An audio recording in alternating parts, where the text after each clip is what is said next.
জয় জগন্নাথ, জয় জগন্নাথ, জয় জগন্নাথ। জগন্নাথের কৃপা ও আশীর্বাদ পেতে কমেন্ট বক্সে সবাই জয় জগন্নাথ লিখবেন।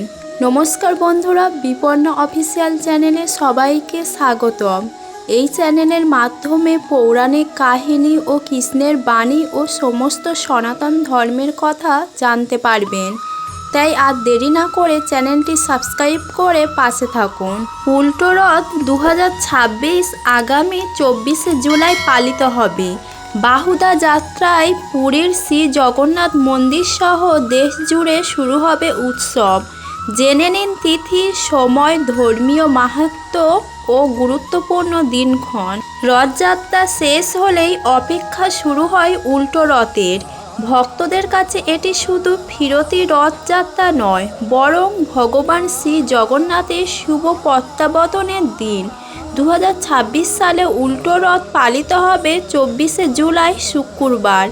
এই দিন শ্রী জগন্নাথ বড় ভাই বলরাম এবং বোন দেবী সুভদ্রা গুন্ডিচা মন্দির থেকে পুনরায় পুরীর শ্রী মন্দিরে ফিরে আসবেন।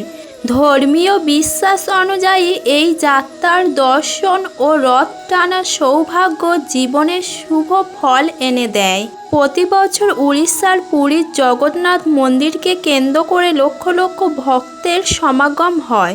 শুধু পুরী নয়, পশ্চিমবঙ্গে মাহেশ, কলকাতা সহ দেশের বিভিন্ন প্রান্তেও উল্টো রথ উপলক্ষে উৎসবের আবহ তৈরি হয়। রথযাত্রার মতন বাহুদা যাত্রা ও ভক্তদের কাছে সমান তাৎপর্যপূর্ণ। উল্টো রথ কবে? 2026 সালে উল্টো রথ বা বাহুদা যাত্রা অনুষ্ঠিত হবে 24শে জুলাই শুক্রবার। এর আগে 16ই জুলাই বৃহস্পতিবার পালিত হবে রথযাত্রা।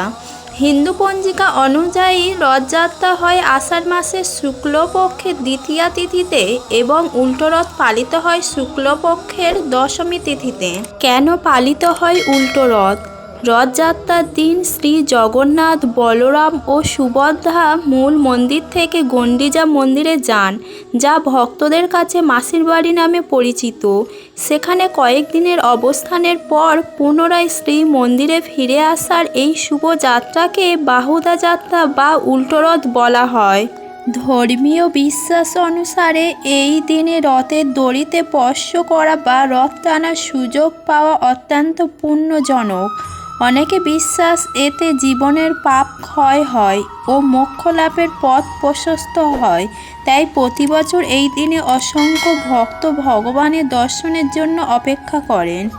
ধর্মীয় উৎসবের পাশাপাশি সামাজিক মিলন মেলা। উল্টো রথ শুধু ধর্মীয় অনুষ্ঠান নয়, এটি সামাজিক ও সাংস্কৃতিক ঐতিহ্যের অন্যতম প্রতীক। বিভিন্ন জায়গায় রথের মেলা, নাম সংকীর্তন, আরতি, প্রসাদ বিতরণ এবং ভক্তিমূলক অনুষ্ঠানের আয়োজন করা হয়। পরিবার পরিজন নিয়ে এই উৎসবের অংশ নেওয়ার জন্য বহু মানুষ দূর দূরান্ত থেকে পুরী এবং অন্যান্য জগন্নাথ মন্দিরে পৌঁছে যান। উল্টো রথ। জ্যোতিষীর মতে ভক্তি ভরে রথযাত্রা এবং উল্টো রথ পালন করলে জীবনের ইতিবাচক শক্তির প্রভাব বৃদ্ধি পায়। পরিবারের সুখ, শান্তি ও সমৃদ্ধি বজায় থাকে বলে ধর্মীয় বিশ্বাস রয়েছে।